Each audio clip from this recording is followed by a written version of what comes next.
அண்ணன் உள்ளிட்ட அனைவருக்கும் அன்பு வணக்கம். அண்ணன் இசக்கி கார்வன் அவர்களுடைய தயாரிப்பில் என்னுடைய சகோதரன் கிட் அவர்களுடைய இயக்கத்தில் வெளிவருகிற ஆட்டி திரைப்படம் வெல்ல என்னுடைய வாழ்த்துக்கள்.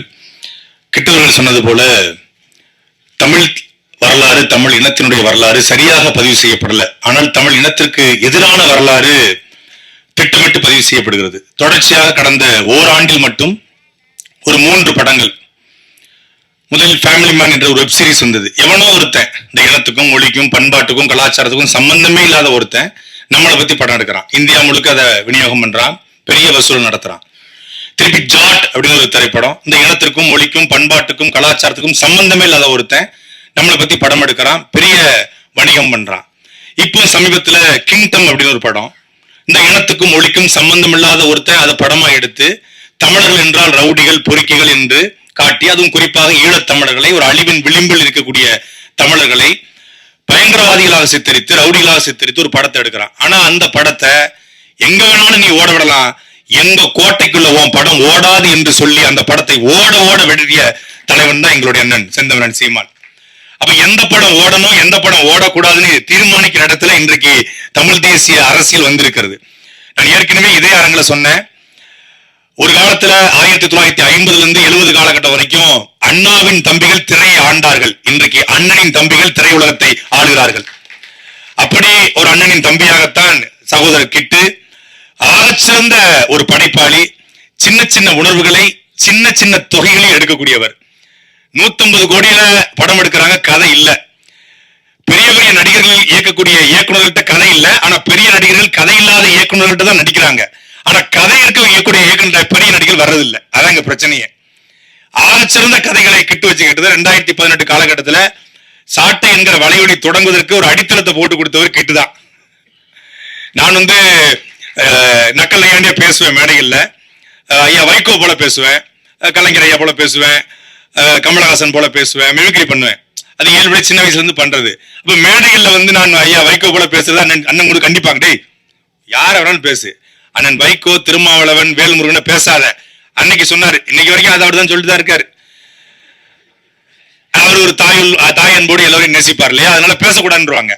நாங்க என்ன பண்ணோம், களவாணித்தனமா எங்க அண்ணனுக்கு தெரியாம அண்ணன் எங்க யூடியூப்பியா பார்க்க போறாரு அப்படின்னு கிட்ட ஒரு நையப்புடின்னு ஒரு சேனல் ஆரம்பிக்கிறாப்புல. அப்ப அவர் கூட்ட, அண்ணன் சேனல் சரியா போக மாட்டேக்கு, நம்ம 2 பேரும் சேர்த்து ஏதாவது பண்ணுவோம் அப்படின்னாப்புல. என்ன பண்ணுவோம், நான் இப்போ மெடிக்கல் நிறுவனம் ஆரம்பிச்சிருக்கிறேன், நடத்திட்டு இருக்கிறேன். இரவு 6 மணிக்கு மேல பெரிய வேலை கிடையாது, நீங்க வாங்க அப்படின்னா. இப்போ வீட்டு பக்கத்துல உறையூர்ல அவருடைய சின்ன அறை, ஒரு 10க்கு 10 அறை தான். அதுல போயிட்டு 2 பேரும் டிஸ்கஸ் பண்ணி, நீங்க வைகோ மாதிரி நல்லா பேசுறீங்க, நம்ம ஸ்கிரிப்ட் எழுதி பண்ணுவோம்னு சொல்லி வைகோ மாதிரி ஒரு காமெடியா ஒரு சட்டையர் பண்ணிடுவோம். கிழக்க புயல் அப்படின்னு ஒரு தலைப்பு வச்சு முதல் காணொலி பாத்துக்கோங்க. ஒரு சேனல்ல ஒரு 2-3 காணொலி வெளியிட்டு முதல் காணொலி 2 பேரும் எடுத்து 2-3 நாள் தூங்காம கிடந்து வீட்டுக்கே போகாம இரவு முழுக்க ஒரு ஷூட் எடுத்து பெரிய திரைப்படம் டீசர், அதுக்கு ப்ரோமோ அப்படிலாம் வெளியிட்டு எல்லாம் பண்ணி இன்று மாலை கிழக்க புயல் வெளியூர்னு போட்டான். அது சமூக வலைதளங்களை பத்தி எரிஞ்சுக்கிட்டு இருக்கு. அந்த நேரம் பார்த்து வைகோ எங்களை பேச, வைகோக்கு எதிராக எங்க ஆளுக்கு அப்புறம் நிக்க அப்படிங்கும்போது ஒரு பெரிய இது இருக்கும்போது நாங்க இந்த விட மொத்த தமிழ் தேசிய மக்களும் கொண்டாடிட்டு இருக்கேன். போனை போட்டு, உனக்கு என்ன வேலை பார்க்க சொன்னா நீ என்ன வேலை பார்த்துட்டு இருக்கீங்க, டேய் கொன்னே விடுவேன், எங்க இருக்க சொல்றான். மதுரைக்கு போனா செந்தமிழ் பைந்தமிழ் அகநானூறு பொருநாறு 18 பரிபாடல் எல்லாம் வருது. எங்க அண்ணன் இருந்து ஐயோ பம்படியா வந்து சிக்கிருக்கமே, ஜூல நாட்டுல மாதிரி ஆகி போச்சு அப்படின்னு ஒழுங்கு மரியாதையா அதை எடுத்துட்டு நான் செய்ய வேண்டிய சேலையை செய்யடா அப்படின்னாரு. முதல் காணொலியை நீக்கி வச்சிட்டாரு. முடிஞ்சா சோழி அப்படிதான் ஆரம்பிச்சோம். அப்ப அவர் அதுக்கப்புறம் அப்புறம் வேற வேற காணொலிகளை அண்ணனுக்கு இடைஞ்சல் வராத, அண்ணன் திட்டாத காணொலிகளை போட ஆரம்பிச்சோம். அப்புறம் பாராட்டினாங்க, வாழ்த்துனாங்க, தட்டி கொடுத்து கொண்டு போகடான்னாங்க. அப்ப அவர் கலைத்துறைக்குள்ள அவர் பயணப்பட்டாரு. அப்புறம் நான் அதை யூடியூப்பா மாத்தலாம்னு சொல்லி சாட்டைங்கிற வலையொலி ஆரம்பிச்சேன். சாட்டைங்கிற வலையொலி இன்னைக்கு வளர்ந்துருக்கு. நான் அறியப்பட்ட முகமா மாறி இருக்கேன்னா எங்க அண்ணன் எந்த அளவுக்கு எனக்கு மிக முக்கியமான பங்காற்றோம். அதே போல அதனுடைய அடித்தளத்தை போட்டு கொடுத்ததுல என்னுடைய சகோதரன் கிட்டுக்கு மிகப்பெரிய பண் கொண்டு நான் ஏதாவது ஒரு தளத்தை நன்றி சொல்லணும்னு கடமைப்பட்டிருந்தேன். நன்றி அன்பு சகோதரா. அவருடைய ஆர்வம் ரொம்ப இதா இருக்கும், ரொம்ப கியூரியாசிட்டி இருப்பாரு, ரொம்ப எனர்ஜெட்டிக்கா இருப்பாப்ல. இரவு முழுக்க அந்த ஏஆர் ரஹ்மான் இரவுலாம் தூங்க மாட்டான்னு சொல்லுவாங்க, அது மாதிரி இரவு தூங்க மாட்டாப்ல. நம்ம ஒன்னு எடுத்து வச்சிருந்தா இரவு எடிட் பண்ணி வேற ஒன்று வச்சிருப்பாப்ல. அதுல 2 பேருக்கும் சண்டெல்லாம் வந்திருக்கு. அது ஒரு 2-3 மாசத்துக்கு சண்டெல்லாம் வந்திருக்கு. அந்த அளவுக்கு அந்த கருத்தை மெருகூட்டுவாரு. அப்படி ஒரு ஆகச்சிறந்த கலைஞன். அவன்கிட்ட வந்து உண்மையிலேயே ஒரு 50 கோடி ரூபாய் கொடுத்து ஒரு வரலாறை பதிவு செஞ்சிருந்தா ஆகச்சிறந்த வரலாற்றை தமிழ் இனத்தினுடைய வரலாற்றை பதிவு செஞ்சிருவான். அப்படிப்பட்ட ஒரு இயக்குனர் என்ன பெரிய தயாரிப்பாளர் சிக்கல இந்த தயாரிப்பாளர் பெரிய தயாரிப்பாளரா வந்து ஆகச்சிறந்த படைப்பு எடுப்பாங்க. இன்னும் கொஞ்ச நாள் தான் அண்ணனுடைய காலம் பிறக்க இருக்கிறது. அந்த காலம் தமிழ் தேசிய காலம் பிறக்க இருக்கிறது. கிட்டு போன்ற படைப்பாளிகள் கொண்டாடப்படுகிற காலமும் பிறக்க இருக்கிறது. இந்த படம் ஆகச்சிறந்த படமாக வந்திருக்கிறது என்று கேள்விப்பட்டேன். இந்த படத்தை திரையரங்கில் பார்த்து ஒவ்வொரு தமிழரும் கொண்டாட வேண்டும். சகோதரன் சுகுமார் சொன்னது போல ஆட்டியை பலவாட்டி பார்த்து நாம் வெற்றி செய்ய வேண்டும். நன்றி, வணக்கம். அனைவருக்கும் இனிய மாலை வணக்கம். மிக மகிழ்ச்சியான தருணம் இது. இயக்குனர் கிட்டு சார் அவர்களுடைய இந்த ஆட்டி படத்துடைய காணொளியை தமிழர்களின் கோமான் எங்கள் அண்ணன் சீமன் அவர்கள் வெளியிடுவதுதான் மிகச்சிறந்த நிகழ்வாக இருக்கும். அந்த விழா மேடையில் எனக்கு ஒரு வாய்ப்பு கிடைச்சதுக்காக அந்த பிரபஞ்சத்துக்கு நான் நன்றி சொல்லிக்கிறேன்.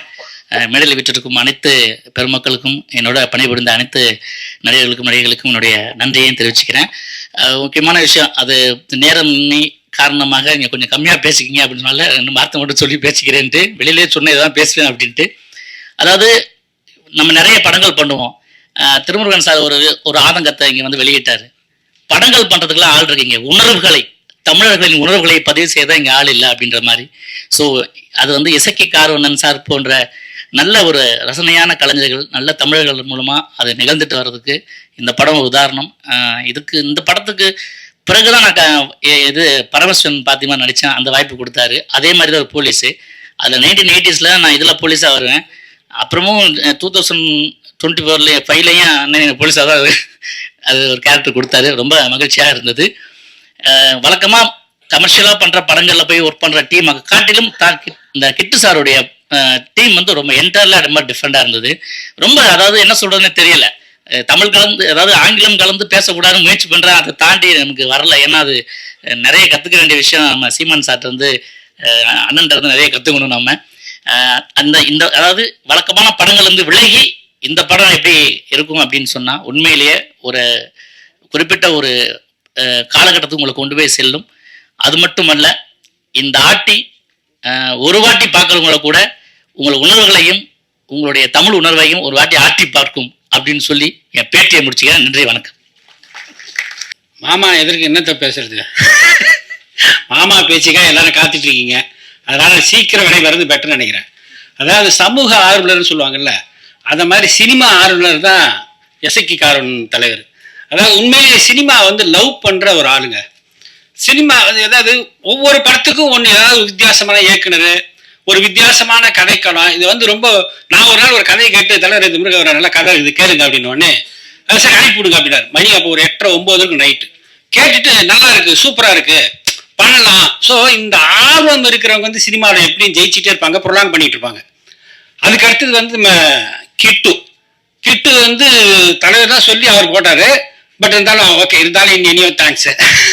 அதனால வந்து இந்த படத்துல வந்து ஒரு டிஃபரெண்டா எப்ப பார்த்தாலும் சைக்கிள் ஓட்டிகிட்டே இருப்பேன், எடுத்துட்டே இருப்பாங்க.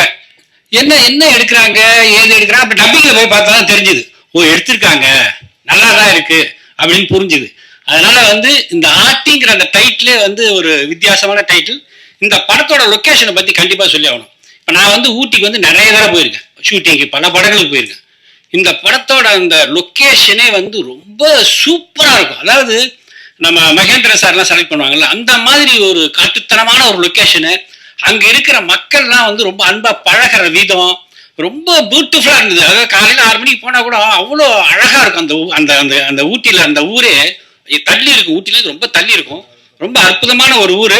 அதுக்கேற்ற மாதிரி இந்த ஆர்டிஸ்ட், அவங்க ஒய்ஃப், அந்த காஸ்டியூம், இந்த அசிஸ்டன்ட் டைரக்டர்ஸ்லாம் உண்மையிலேயே ரொம்ப அவர் சும்மா ஜாலியாக பேசினாரு. இவங்கெல்லாம் நல்ல டைரக்டரா நாளைக்கு வருவாங்க. ஸோ இந்த படத்தை எல்லாரும் போய் ரசிச்சு தியேட்டர்ல பாருங்க. உண்மையிலே பார்க்க வேண்டிய ஒரு படம். நன்றி, வணக்கம்.